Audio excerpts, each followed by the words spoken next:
class. Welcome to week 4. And I just want to say that I'm always excited to see that so many of you seem to be enjoying what you're learning. And just like when I did the topic of evolution, that was a sensitive subject.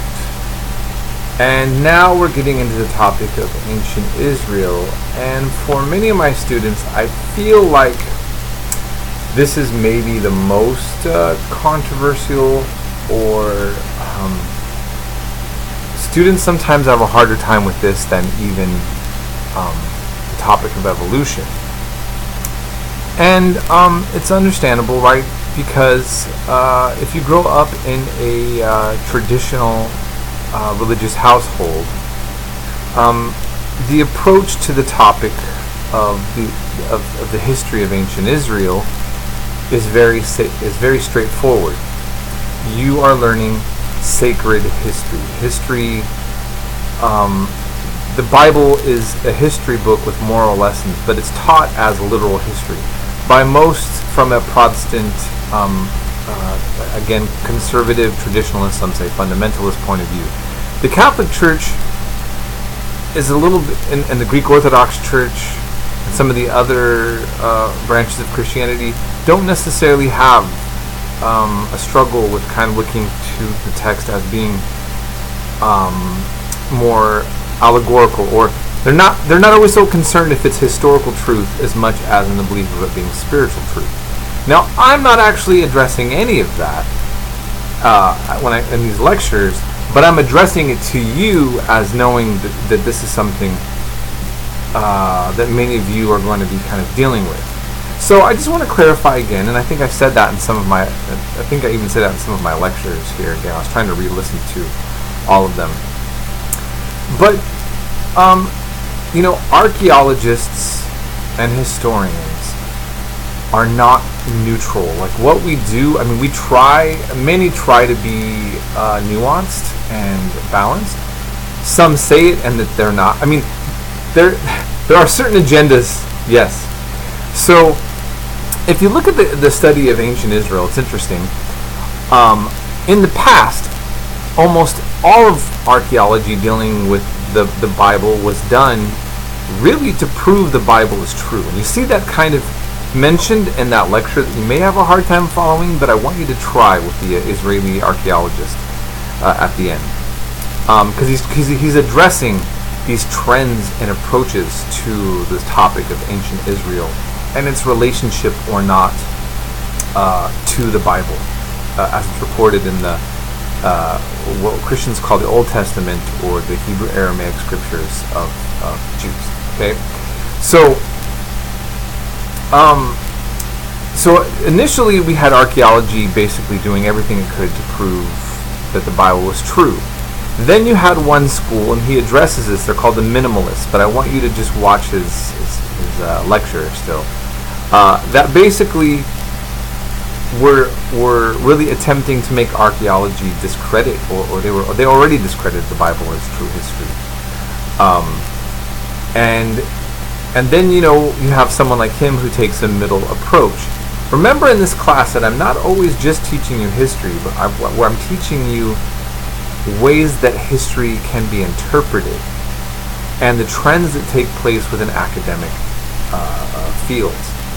And so that's what I'm opening you up to. So again, as I've always said, you don't have to believe one interpretation over the other. I just want you to be aware they're taking place. And this is again where rabbis and Christian theologians that actually get college education in terms of theology and current kind of understandings, they are exposed to these debates and discussions as well.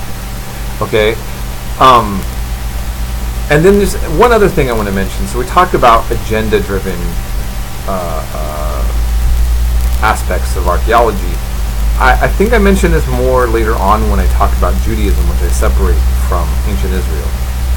But there's currently an Israel-Palestine conflict, where for the state of Israel, archaeology isn't just See, for a religious Christian, what's important about archaeology is for it to collaborate or to kind of prove the truth of the Bible.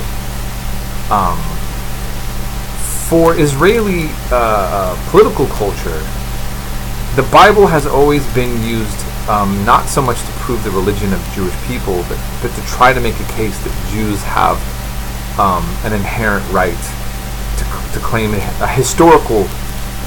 They have a historical claim on the land, at the expense of the Palestinians, the Arabs that have lived there for centuries.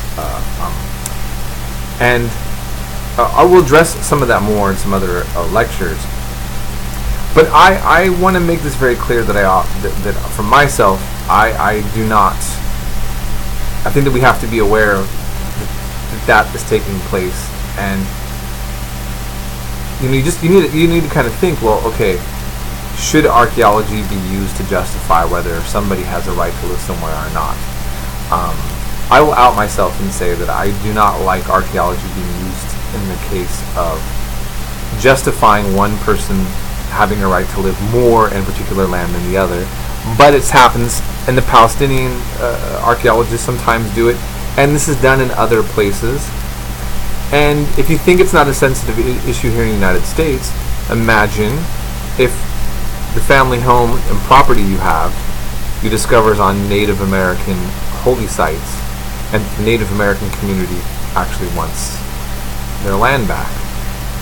Now it gets a little more complicated for you, doesn't it? So archaeology often really does play into very sensitive contemporary political issues, because most nation states have a type of problem where not all people that live in the area are treated with equality, or that there's some history that complicates the power relations, or you didn't just have a community just be someplace without some sort of controversy. This is a problem throughout the world, and I'm also just kind of revealing that aspect of archaeology and that controversy. So these topics, beyond just a religious community, can really, set people on fire. Sometimes, unfortunately, literally. It's a very so I just want you to get this kind of understanding of the complexity of this, and I want you to go in to it just simply trying to understand how these things work in this way on this very interesting topic. I think it's very interesting, of ancient Israel. And again, you will get a later lecture where I actually talk about Judaism, which is the rabbinic offshoot that takes place post-temple worship after the temple is destroyed. So that's a whole other topic, and I'll go into this Israel-Palestine conflict and whether or not that relates to the topic of ancient Israel a little bit more as well. So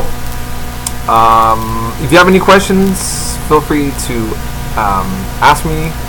Let's keep in touch. If you're getting behind on your work, I need you to contact me if you are running behind. I'm getting a lot of students giving me late work without really addressing it to me. So I just, all of a sudden, I'm getting late work and you're expecting to get full credit, or I don't know. If you're missing assignments, you're late, and it was due. So if you haven't communicated with me on that, you can't just assume I'm going to give you full points. Some of you, I am doing that for now, but it's over now, okay? If you are going to turn a late assignment, you have to communicate with me and discuss with me whether or not I'm going to give you full credit, okay? Don't just presume that, okay? I try to make myself accessible. So, have a great week. I hope you had a good weekend. And here we go.